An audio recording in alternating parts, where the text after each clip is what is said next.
Et alors je voulais évoquer avec vous donc évidemment cette histoire de Crépol. Dans l'affaire du meurtre de Thomas, la justice a reconnu la semaine dernière la reconnaissance du racisme anti-blanc et anti-français. C'était une information d'Europe 1. Je tenais à vous faire réagir donc à cette interview qui est parue dans le journal du dimanche de Jérôme Triomphe. C'est l'avocat de 2 victimes du bal de Crépol. C'est également un membre de l'Alliance générale contre le racisme et pour le respect de l'identité française et chrétienne, la Griffe. Il se félicite donc de la reconnaissance du caractère raciste de l'attaque. On doit ce travail à la Griffe.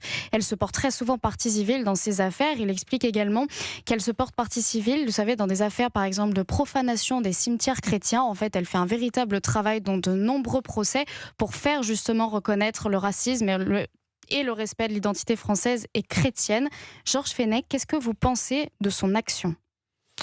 Je pense qu'elle est bienvenue, cette action, parce qu'elle défend des intérêts légitimes dans une société que de revendiquer qu'il puisse y avoir aussi une forme de racisme anti-blanc.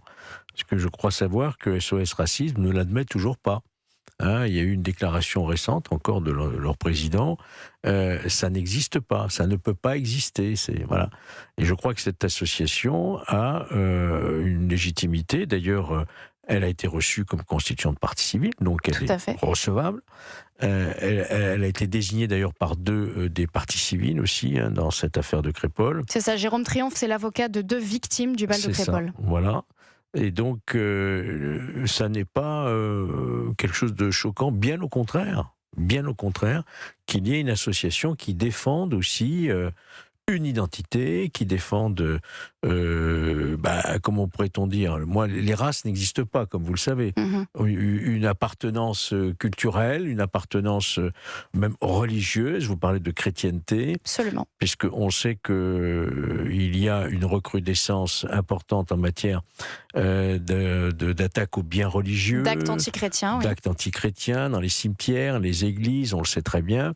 Et qu'il y ait des associations qui se mobilisent pour faire valoir la défense de ce qu'est la chrétienté, de ce que sont ces chrétiens qui veulent aussi avoir des porte-paroles sous forme associative, ça me paraît tout à fait légitime et normal.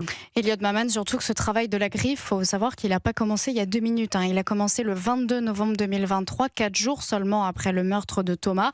Alors, mieux vaut tard que jamais. Mais ce qui est intéressant aussi, c'est qu'on dit souvent, vous savez, pas de récupération à la suite de faits comme celui-ci.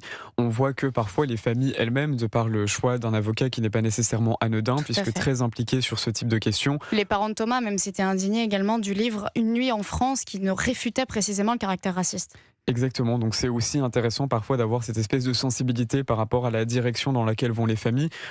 Maintenant, on voit que, en l'occurrence, le procureur la semaine dernière a retenu lui-même, me semble-t-il, la peine complémentaire de racisme anti-blanc. Ce qui m'intéresse, c'est presque moins le fait que finalement cette dimension-là ait été admise au centre de l'instruction que la volonté de certains, que ce soit certains magistrats peut-être, mais de manière plus visible dans les médias, parmi les responsables politiques, de ne pas retenir cette hypothèse-là, alors même que très vite, dans des témoignages qui avaient été publiés, parce que certains avaient même été recueillis directement par des médias, et pas uniquement dans le cadre de l'instruction, on savait que cette dimension-là avait été plus ou moins une composante de la volonté, manifestement, de s'immiscer dans ce bal où avait lieu, où le jeune Thomas a trouvé la mort.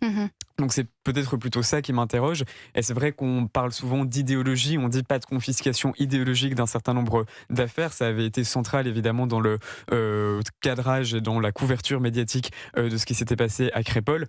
Finalement, où est l'idéologie du côté de ceux qui regardent les témoignages pour ce qu'ils sont et aussi abominables qu'ils soient, et quand bien même, évidemment, on ne dit pas que le racisme anti-blanc est la forme de discrimination la plus répandue qui soit, mais en revanche, quand soudainement on a un témoignage qui nous indique quelque chose qui va dans ce sens, pourquoi ne pas souhaiter la regarder ? C'est plutôt ça qui me surprend. C'est pas un témoignage, c'est 14 témoignages. Oui, bien sûr. Il y a eu 14 témoignages en ce sens qui ont entendu des paroles, effectivement, à caractère raciste. Alors, je suis d'accord avec Elliot, c'est pas les affaires les plus répandues, heureusement d'ailleurs, mais il n'en demeure pas moins que ça existe et qu'il y a des condamnations, on n'en parle pas suffisamment. On n'en parle pas souvent, mais il y a dans les juridictions, j'ai vérifié, il y en a. Ça existe. Il y a des condamnations parce qu'il y a aussi un racisme anti-blanc. Et ça existe aussi, justement, ces condamnations avec un caractère aggravant raciste, ça existe grâce notamment à l'action de l'Alliance Générale contre le Racisme, la Griffe, qui effectivement aide aussi, se porte partie civile dans ces procès-là. Georges Fenech, est-ce que vous avez le sentiment quand même que les choses changent un peu néanmoins, et notamment alors du côté de la France Insoumise, non, mais enfin a priori on n'avait pas beaucoup d'espoir que ça change. En revanche, du côté du gouvernement, rappelez-vous, pendant la Coupe du Monde, quand la France a malheureusement perdu, le joueur Lucas Digne avait été largement victime de racisme anti-blanc, notamment sur les réseaux sociaux, et la ministre des Outre-mer, Naïma Mouchou, avait pris la parole pour évidemment défendre Lucas Digne et dire que de toute façon le racisme n'a pas de couleur, qu'il faut le dénoncer à chaque fois qu'il existe. Est-ce que ça change? Est-ce que vous avez l'impression qu'on avance quand même un peu sur cette question, d'au moins reconnaître que ça existe? J'espère que ça avance. D'abord, j'espère que ce genre d'attitude ne prenne pas de l'ampleur, qu'il y ait de moins en moins de racisme dans notre société, qu'il y ait enfin, je dirais, une vie paisible entre les différentes communautés qui appartiennent à une seule nation. Nous sommes une seule nation, n'est-ce pas? Donc je redoute, moi, la réalisation de la prophétie de Gérard Collomb, le côte à côte et face à face un jour. Mais malheureusement, on voit bien qu'il y a des situations de tension entre les différentes communautés qui peuvent composer aujourd'hui, j'aime pas trop ce mot communauté, parce qu'encore une fois, moi je suis attaché à la nation, mais voilà, il y a des affrontements à caractère culturel, dirons-nous. Voilà.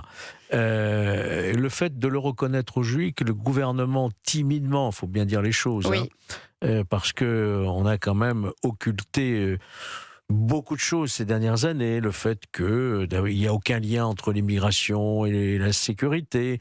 Aujourd'hui, on commence à le reconnaître. Laurent Nunez continue de le faire. Oui, voyez-vous, donc je crois qu'il y a une réalité qui se rappelle à ces dirigeants que la société, elle peut générer aussi ce genre d'attitude, et que ce n'est pas en l'occultant qu'on va régler les problèmes. Au contraire.